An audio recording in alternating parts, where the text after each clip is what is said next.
to make me question it. I checked my phone. Sure enough, the address was correct, but the road didn't look familiar. I tried to brush it off. Maybe I was just being paranoid. The driver didn't speak, and the silence in the car made every small sound seem amplified. Streetlights still remember that rainy night with an unsettling clarity, as though it never truly left my mind. The kind of memory that sits quietly, just waiting for something to trigger it, bringing it back to the forefront of my thoughts. The streets were empty, and the air was thick with moisture, almost suffocating in a way that's hard to explain. I had just left a friend's apartment after a long evening of conversation, and with the rain pouring down, I called an Uber, eager to get home quickly and escape the storm. The car arrived, its headlights cutting through the rain like a blade. I hurried inside, seeking warmth and relief from the biting cold. The driver gave me a simple nod, and nothing about him seemed out of the ordinary at first. I settled into the back seat, brushing off my jacket and trying to shake off the chill of the night. But something felt off. The rain hit the roof in a slow, steady rhythm, and the inside of the car felt unnervingly quiet. I couldn't shake the feeling that something was wrong. I noticed the driver kept glancing into the rearview mirror, but it wasn't the casual glance you'd expect from someone just driving you home. It was as if he was studying me, waiting for something, but I didn't know what.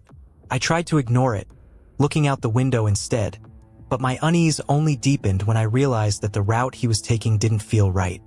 It was slight, just Inug passed by in slow intervals, casting long shadows across the car.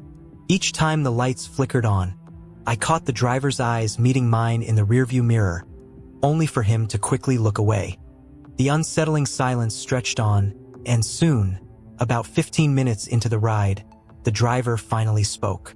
His voice was low, almost hesitant. He asked if I was comfortable, a simple question that should have been reassuring. But the tone didn't match the words. It felt like he was asking something else entirely.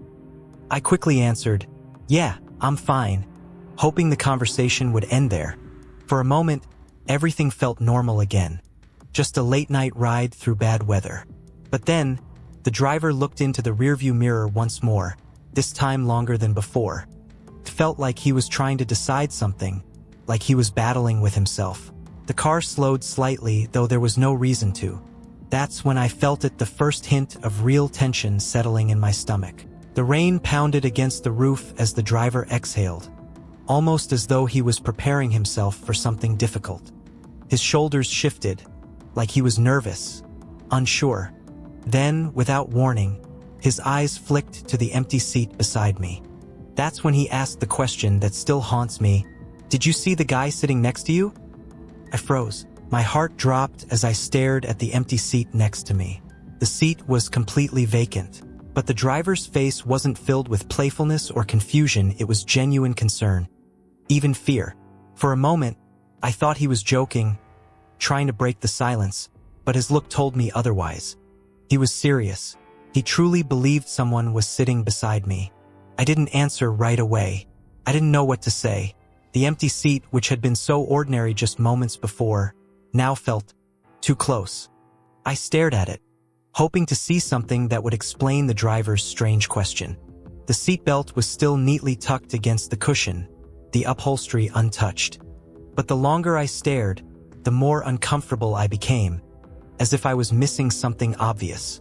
The air inside the car felt thick now, and I forced myself to look at the driver. He kept glancing back at the empty seat, then at the road, almost like he was double-checking his own vision. The rain outside had become distant, fading into the background. Finally, I whispered, "There's no one here." My voice sounded small, shaky. The driver didn't respond immediately. His grip on the wheel tightened, and his knuckles turned white. He glanced at the rearview mirror again, and this time he didn't look at me directly. After a long pause, he muttered, "He was looking right at you." His words made the entire car feel smaller. My first instinct was to ask if he was okay, or maybe if he was tired, but something stopped me from saying that. Instead, I asked him what he meant, hoping for a logical explanation. He didn't offer one. Instead, he continued driving, now slower than before, as though he was trying to avoid something. The silence grew uncomfortable. Then, the driver softly admitted that he didn't want to scare me. He said that when I got into the car, he thought he saw someone sitting beside me, just a brief glimpse in the mirror. I replayed the moment I got in, trying to remember every detail. But nothing stood out as unusual, and that made everything feel even stranger. I shifted in my seat, feeling suddenly hyper-aware of everything around me. The car felt warmer, almost like someone had just exhaled beside me. I told myself it was just my imagination, reacting to his words, but the unsettling feeling didn't go away. The driver asked if I had ever experienced anything strange in cars before. I thought the question was odd but answered, "No," trying to keep my voice steady.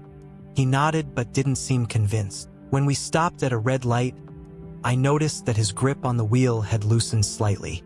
He hadn't said anything in a while, and I could tell that his nerves were still fraying. The silence felt suffocating. As we neared my apartment, I noticed that the tension in the car had only grown. And when we pulled up, the driver asked me if I had felt uncomfortable, like he was seeking some reassurance from me.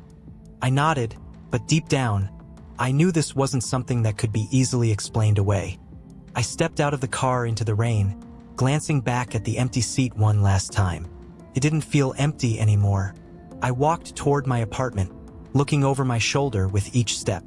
Something about the whole experience had unsettled me, and I couldn't shake the feeling that whatever had been beside me in that car had somehow followed me.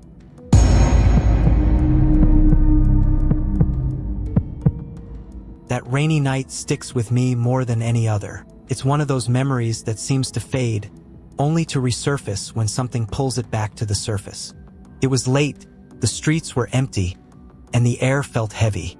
I had just left a friend's apartment, my mind still buzzing from the conversation we'd had, and I called an Uber to get home. The car arrived quickly, its headlights slicing through the rain. I jumped inside, relieved to escape the cold. The driver gave me a simple nod, and I settled into the back seat, brushing the wet from my jacket. As the car began to move, I started to notice how strange the atmosphere felt. The rain tapping on the roof had a steady rhythm, but it only amplified the stillness inside the car. The driver kept glancing at me through the rearview mirror, but not in the usual way. He was studying me, waiting for something. I couldn't figure out what. I turned my gaze out the window, trying to push the uneasy feeling to the back of my mind. But the route he was taking felt off. Nothing dangerous, just unfamiliar. I checked my phone to confirm the address, and it was correct, but the road didn't look right. Still, the driver didn't speak. The silence made every sound in the car sharper. Streetlights passed by, casting long, eerie shadows, and each time they flickered on, the driver's eyes met mine in the mirror. But he quickly looked away. I tried to push the uneasy feeling aside, telling myself it was just the weather making me jumpy. It felt like he was asking something deeper, something more unsettling. I quickly responded, "Yeah, I'm fine," hoping the conversation would end. But then he glanced at me one more time, longer than before. The car slowed, and that's when the tension hit me like a wave. Something about the night felt dangerously close. The wipers moved in a steady rhythm, and the silence grew thicker. Then, the driver's eyes drifted to the empty seat beside me. That's when he asked, "Did you see the guy sitting next to you?" I froze. The seat was completely empty, but the driver's face told a different story. He looked genuinely puzzled, almost unsettled. I stared at the seat beside me, half expecting to see something, anything, that would explain what he was saying. The seatbelt was neatly tucked in, the upholstery undisturbed, but the longer I stared, the more uncomfortable I felt.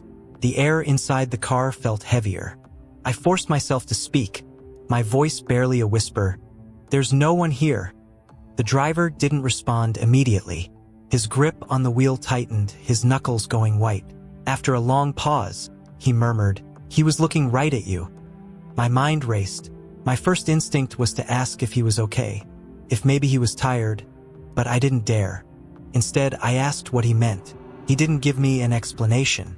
He just kept driving, now going slower, as though trying to avoid something on the road. The silence stretched and became unbearable. Finally, the driver muttered that he didn't want to scare me. But his words only made everything worse. He said he thought he saw someone sitting beside me when I got into the car. Just a quick glimpse in the mirror. I replayed the moment I got in. I couldn't remember anything unusual. Nothing stood out. I shifted in my seat, hyper-aware of every little sound, every movement around me. The car felt warmer now, almost like someone had just exhaled close by. I couldn't shake the feeling that the space beside me was occupied by something I couldn't see. The driver asked if I had ever experienced anything strange in cars before. It felt like an odd question, but I answered, no. He nodded but didn't seem convinced. When we stopped at a red light, he glanced at me for just a second longer than usual. His eyes darted back to the empty seat beside me, and I noticed his shoulders tighten. Before I could ask anything more, he said, I don't think he's here anymore. The car felt heavier now, and the air seemed to press in on me. I tried to convince myself it was just my imagination, but the tension in the car didn't let go. As we neared my apartment, the driver's grip on the wheel loosened slightly, but his eyes remained fixed on the road. I felt a strange mix of relief and lingering dread. The ride that should have been ordinary had now become an experience I could never forget. When we pulled up to my apartment, the driver asked if I had felt uncomfortable. He exhaled sharply and admitted, I saw something briefly, and it unsettled me too. I didn't know whether to believe him or feel even more unsettled. I stepped out into the rain, the memory of the ride still pressing heavily on me. I glanced back at the empty seat in the car. It didn't feel empty anymore. I walked toward my apartment, looking over my shoulder once, then again. Every shadow seemed longer, every sound more suspicious. Deep down, I knew something had been there in the car, even if I couldn't see it anymore. That night, I couldn't shake the feeling of being watched. The memory of the presence in the car lingered, just waiting for me to forget it. But no matter how hard I tried, I never could. And to this day, I always check the back seat twice before getting in.